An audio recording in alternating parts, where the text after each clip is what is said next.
Welcome to Off Topic with Tim and Matt, our wonderful little sports podcast where we always go off topic. Okay, MLB, Major League Baseball. Like, subscribe, comment. Come on, hit us up here.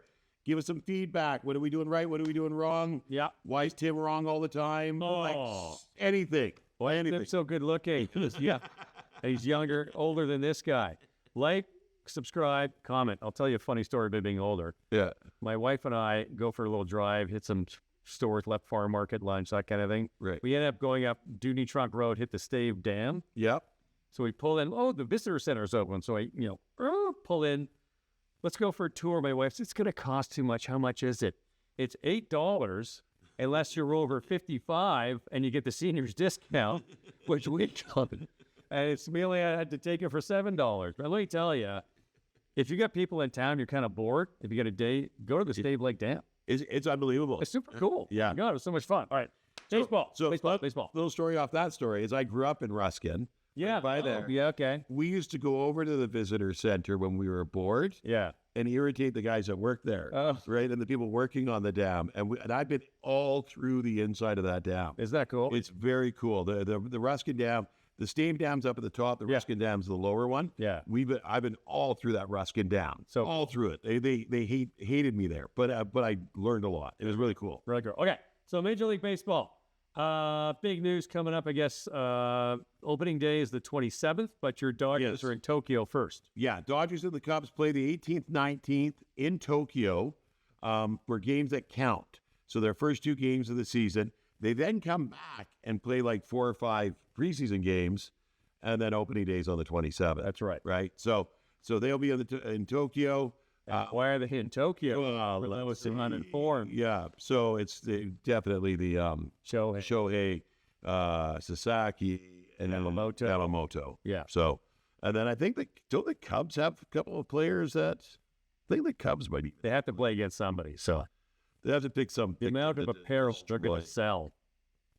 Like It's already crazy. Yeah. That's why you sign Japanese players. You give them these massive contracts and big bonuses. You get it back in apparel sales. Yeah. It's crazy. So, and I'm pretty sure they got a Japanese player on the Cubs as well. But I think they played the Cubs there last year. So, and it went well. It really did. I mean, so baseball in Japan. There is a high school baseball tournament in Japan. I guess 30 or 40,000 people a game. yeah, As I so want to go. Like I so want to go. It sounds it's huge. incredible. It's massive. Baseball over there is just phenomenal.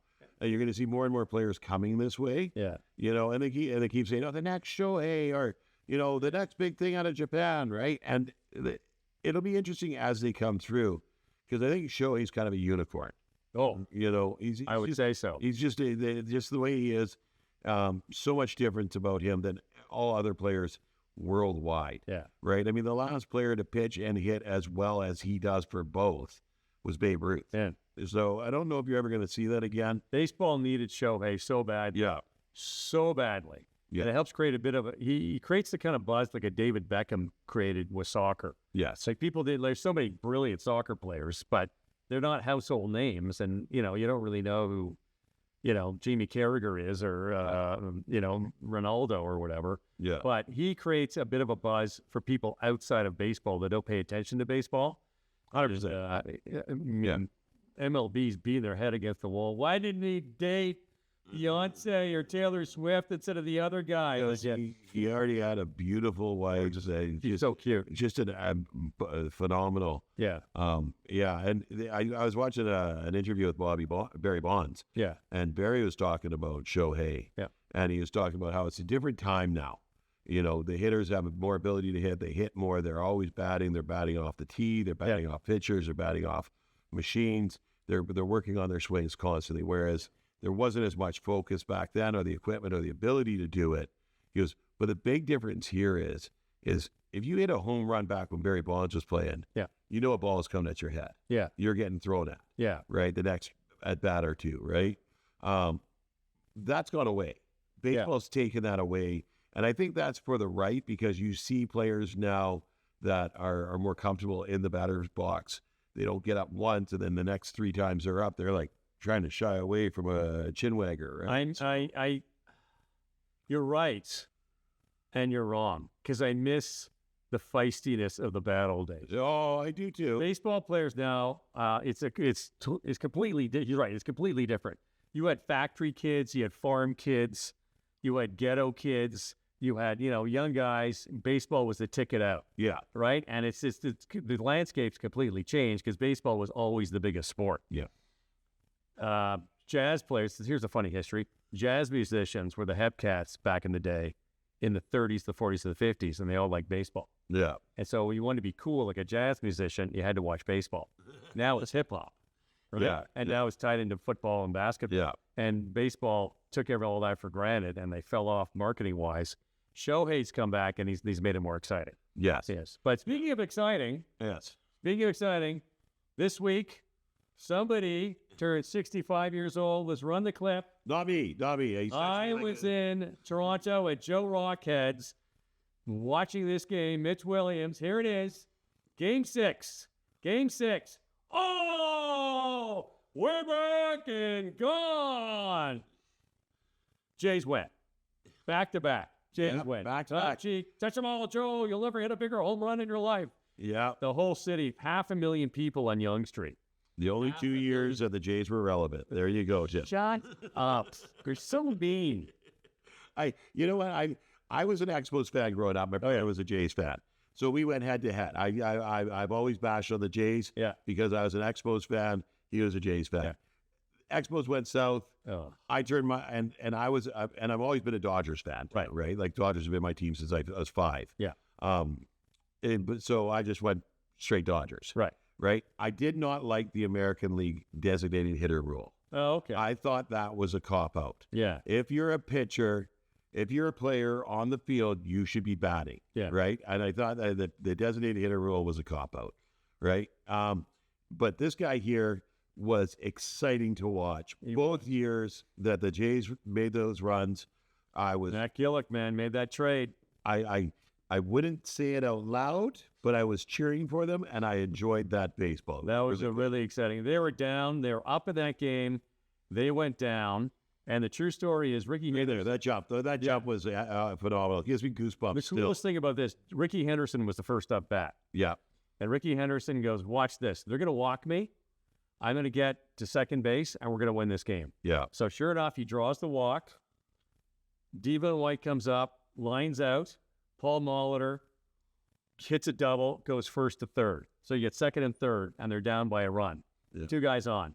And everyone's looking at Molitor screaming, MVP, because he was hitting 500. Yeah. Oh, he was unbelievable. Unbelievable that year. And then Joe Carter comes up, and it was Mike Timlin was talking to one of the other, Mark Eichhorn, Yeah. in the bullpen. So they're on the, here's home plate, and the bullpen's way back here in the outfield. So he throws them. It was 1 and 2. He throws them strike the third ball, and Joe Carter swings at it. And Mark Eichhorn goes, he's going to hit a home run. He's going to, and Mike Timlin's like, what are you talking about? He just swung it, ball 3. What? No, he's going to hit a home run. And sure enough, Mitch Williams throws him the exact same pitch. Yeah. And he goes out. And Mike Timlin was like, how did you do that? He rope-a-doped him. Yeah. He swung at that bad throw. No. So then he comes back with the same pitch. And that's a strategy that batters have. Yeah. Especially if you know it's a ball that you can hit. And Mitch Williams is playing on bad knee. Yeah. And Mitch Williams was phenomenal. And he'd follow through on that bad knee, and it was just cringeworthy. But and he wore the goat horns, which is unfair. Not goat in a good way. Yeah. But I watched a documentary 25 or 30 years after, and all the Philadelphia Phillies are like, you know what? That was the best you were ever playing pro sports, and Mitch, you brought us there. So God love you. Yeah. He played great. And he's a smart guy. He's a nice guy too. And he's just like, you win and lose, like whatever. But yeah, that was the most exciting thing ever. Joe Carter hitting that home run to win the series. Yeah. And oh my God, just love it. So just looking at the preseason rankings, how everybody's doing and whatnot, and the Jays are probably the highest they're ever going to see. They're third up in the Grapefruit League. They're up there. They're up there. So you know what? They got to sign, and you know what? Maybe things aren't as bleak as you think, Tim. Well, they got 2 guys that got to sign, Vladdy and Bo. Yeah. And if I say those names, if you know, you know. Vladdy apparently they capped it, what they're going to offer him at $500 million, $500 million. Easy for me to say, and he wanted under 6. They're not that far apart. Same thing happened with Aaron Judge in New York last year, and they found something. So, fingers crossed. They got to get him and Bo Bichette and Vladdy Guerrero have to sign with Toronto. Otherwise, there's literally no other reason to sign up and watch the games. The only 2 reasons to watch. That's it. They both are saying the right things, though, to make you think that something's going to get done here. Is that they want to stay in Toronto? Yeah. Ownership, Rogers' ownership, the management, Cheap. That's what's problem is. they want him to stay. Okay, Tourette's, and simmer down over there. They want him to stay.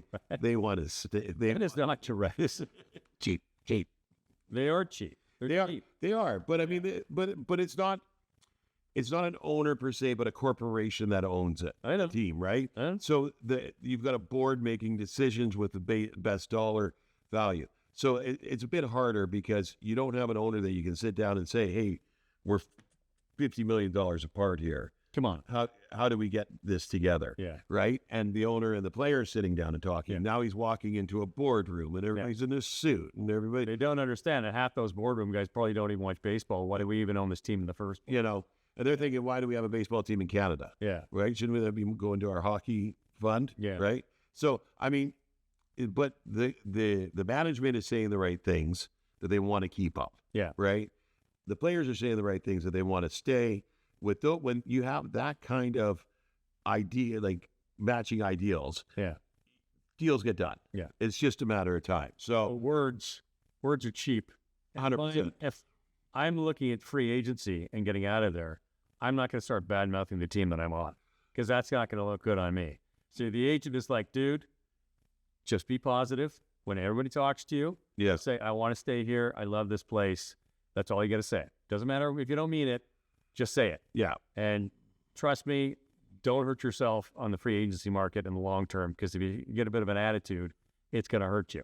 Yeah. So I'm a little off on, ownership's never going to turn around and say, no, we're not going to pay this guy. Why would we do that? That's stupid. They're not going to say that. So, the words, the scripts are, I've been around, we've both been around long enough to know that, words are cheap and easy. So, but I want them to sign them. They have to sign them. I can't think of any other reason they got to sign them. But the flip side of that is with the two of them at the trade deadline could really signal a rebuild, a proper rebuild for the Jays. The haul that they could bring in for those two guys could fill up their farm system. The farm system. Who cares about the farm system? They need something in the big league now. And they made some good trades. Like they said Hideki, whatever, the Japanese pitcher to Houston. Yeah. We got Billy Wagner back, and there's what's the other player they got? The young kid. They got some really good talent last season at the trade deadline. But they need 2 more key players. And when you think about Toronto, you think about Bo, and you think about Vlad. That's it. They're the only 2 people you think about. Granted, but if they're going in the wrong direction in August, we're months away from that idea, right? But we're months away from that idea. They could really draw and pull in a lot. Yeah. In a trade for them. They could, but I'm not crazy about their player development program. And it's, they have to do better than that. But what they have to not do is what they seem to do year after year is throw their players that they have developed that are just on the cusp of coming in away to bring in a quick fix that doesn't work. No, I know. And that's and teams can't do that. There's no Band-Aid for success. No. You've got to build. Yeah. So they're on the cusp for a bit, and they tried to make some. Well, they who do they bring in? Jose Barreros is a great pitcher. Right. Any team would like to have him. Chris Bassett, great pitcher, but you need more than pitching. And they tried the problem with the Jays. They tried to go all defense. Mm-hmm. We're gonna win every game 1-0. It's like you're not. And people don't want to tune in to watch 1-0 games. No, you got to get some bats. You want to see guys hit the home runs and triples and guys stealing and come on, man, You show the Joe Carter clip there with the Jays and their success year. You got Ricky Henderson, Paul Mauter, Kelly Gruber, Joe Carter. You had Roberto Alomar. White. That you had character and talent that you weren't so 1-2 dimensional that this is, your 3-4 spot was the only thing the other team worried about. You had to worry through that whole lineup. John Olerud. Oh, Johnny. It's the sweetest swing in baseball, man. Oh, he had a great swing. Traded him for nothing. Great swing. And then, and so John Olerud was the one that wore the helmet all the time. Yeah. Because if he took a hit to the head, He had a brain issue. brain aneurysm, yeah, he could die. And one of the players made fun of him about it. He didn't say anything because I think this was when he went to Seattle. One of the players said something about it, made a comment about it, and he didn't say anything. And then the player went home, and it came up in an interview or something, and it was like how serious it was. Yeah. The guy went back and he was just kissing his ass, apologizing. He's like, sorry. Right? He goes, I just thought you were overly cautious. Yeah. He goes, well, I have to be overly cautious. Yeah. But Olerud was phenomenal. That swing of the bat was a thing of beauty. It was. So, But, I mean, it was a different era back then. Labatt's owned the team. yep. It was a different, they spend money to make money. They got Pat Gillick and Paul Beeston running the show, and they just left them alone to do their job. Pat Beeston was the accountant. Pat Gillick was the baseball genius, and he just built that team, man. They had a nation behind them. Yeah. I mean, the Expos were still here, but they were out of it. And so even the Expos fans were cheering for the Jays. Yeah. All of Canada was cheering for the Jays. They had 13 winning seasons, consecutive winning seasons going into the 93 campaign. Yeah. The next team was 1 or 2. Yeah. Like people didn't realize just how good that team was. Yeah, they're excellent. Cito Gaston never once won Manager of the Year. So I don't care. I mean, well, it's because the talent that was on the roster, yeah. and people that but you talk about the Dodgers right now, yeah, who've gone out and spent money and built a team. God love them. Yeah, and they've got this marquee team that's going to do damage this year. Whether win another World Series or not, it's irrelevant. They're going to go out and do damage. They're going to be the evil empire because they've got all the players and whatnot. That's what the Jays were then. Yeah. And they put the money, they developed the team, put the resources into it. It's fabulous. It's great for baseball to have that one team like that. And you had the leadership too. Dave Roberts isn't going to win Manager of the Year because it's going to be all the players are so good. Cito Gaston never won Manager of the Year because the players were so good. Hey, look, here's my Manager of the Year, my 2 rings. Jack Morris did an interview years ago, like, hey, how come you're not in the Hall of Fame? He goes, you know what? I was hanging out with Lou Whitaker, and I was talking to Alan Trammell, and we're kind of like, people ask us, why aren't you in the Hall of Fame? We kind of want to look at each other and go, who cares? We played like 20 years, Major League Baseball. No. We got our rings. We got our millions. Yeah. Like, I don't care if I go to the Hall of Fame. What do I care? You're not going to take away my career. Yeah. Jack Morris is in the Hall of Fame. I have his autograph on that hat right there. Right there. He is in the Hall of Fame. And he should have gone to the Hall of Fame for 1991, where he pitched 10 innings, Game 7 of the World Series against the Atlanta Braves. He won 2-1. Game 7, 10 innings, 1 run in the most important game of the year. He's never He got the MVP. Yeah. He got the MVP, and he should have gone to the Hall of Fame on that, let alone that alone. It was a phenomenal effort. Yeah. So there you go. Thank you for tuning in. Major League Baseball season is going to be starting. That's the last nice things you hear me say about the Jays. Go Dodgers. Go Jays. Sign Vladdy. Sign Bo. Okay, like and subscribe. Comments. I'm the good-looking one, and then there's Matt. I got the personality. And where we always go. Off topic. All right.